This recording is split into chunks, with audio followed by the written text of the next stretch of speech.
I used to teach at a brick-and-mortar school. Now I'm a virtual educator. Brick-and-mortar schools are not accessible for all students. There are plenty of reasons why students might lose access to the physical classroom beyond just a pandemic. They have a medical condition, they're a foster student, move around a lot with their military family. All of these were reasons why I realized students don't always have access to learning. Also, I'm a neurodivergent educator. The typical brick-and-mortar setting wasn't good for me and my mental health. This is an option that works for me, and if it works for me, it also works for many students. So I switched to virtual teaching and I absolutely love it. So how can you find a virtual teaching job? They are out there. I promise you they are out there. They might be more difficult to find than a brick-and-mortar job right now.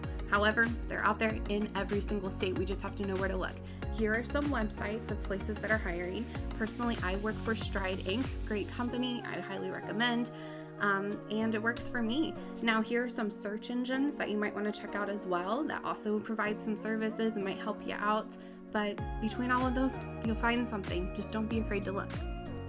So what's that application process look like for virtual teachers? It's a longer process than brick-and-mortar schools most of the time. Once you actually get an interview, they're going to talk to you over the phone and they're going to ask you to take a tech test. So it'll screen your Wi-Fi to make sure that you have a good connection.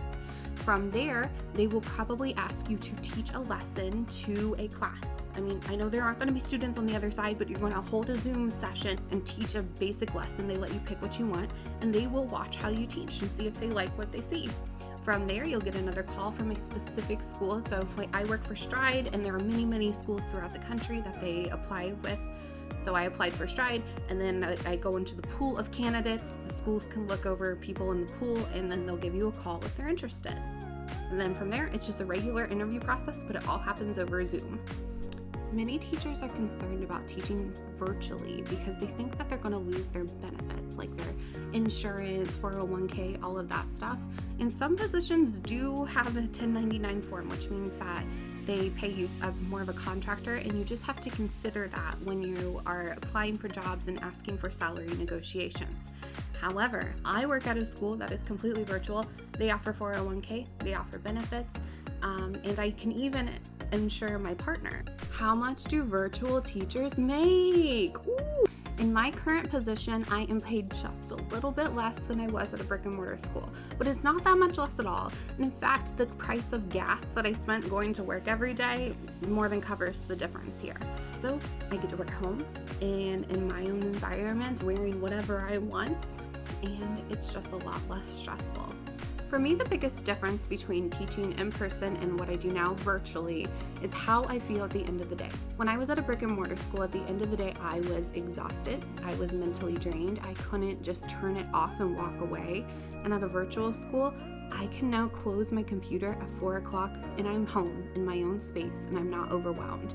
Now, some people can handle it, and I was able to do it for years. I was able to go in a brick-and-mortar school and then come home at the end of the day, but I didn't realize what impact that had on my mental health until I started teaching throughout the pandemic. I did some stuff virtually and realized that I do need that space for myself in order to be a successful educator with balanced mental health. But what's absolutely the same is I am impacting students, I am making a difference, I'm connecting with students, and I'm helping them learn. One of the biggest misconceptions I hear about being a virtual teacher is it's impossible to build relationships with students through a computer, especially when some of them are just a little black box that we teach to because they don't turn on the cameras. There are still ways to build connections with students. I have all of these amazing tools that I use to help out. I have a real relationship with the kids. They know me, and it makes sense because they have relationships with people on the computer all of the time. Like, they have their favorite YouTubers, and they might even feel that they're connected to them in some way. Educators can tap into the same passion for building a virtual community that our students already have and can apply that to education. My class structure at a virtual school is not all that different than when I was at a brick and mortar. I start class by doing some kind of mindfulness activity. I've got a few here that I like to do regularly, and it's on my website if you're interested.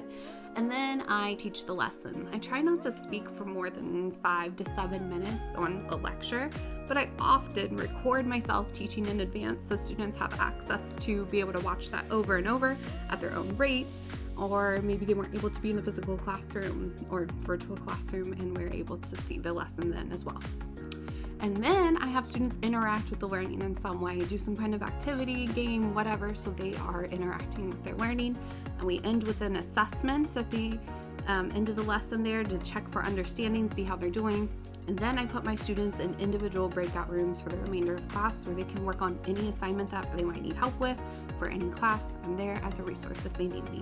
As a virtual teacher, it's really important for me to create a teaching environment, a classroom environment, even though we are all over the state at my school. I use these virtual classroom starters that are available for free on my website to make sure that I have a little area, something familiar that seems like a room, a collection for students, and I often put their little pictures on the wall or write their names on there to make it a little more personalized. So if you're interested, check it out on my website for free.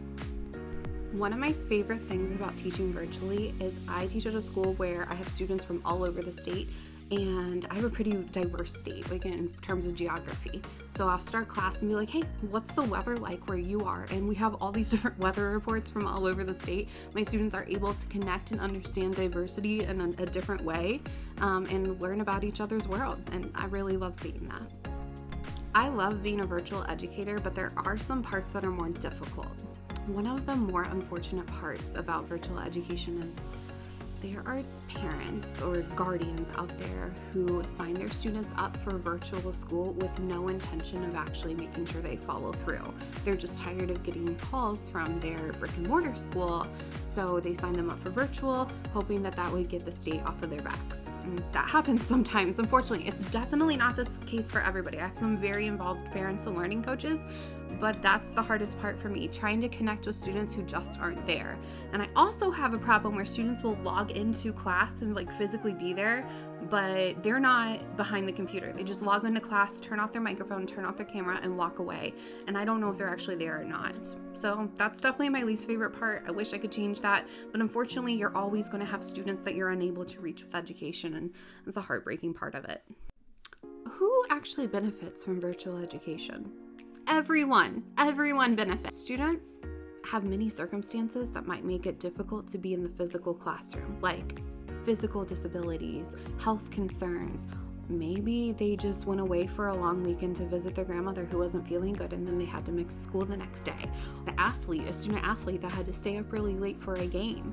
A family who went on an extra long vacation for an opportunity that they had. There are just so many reasons why virtual education or education using the computer to make it more accessible is wonderful for all students.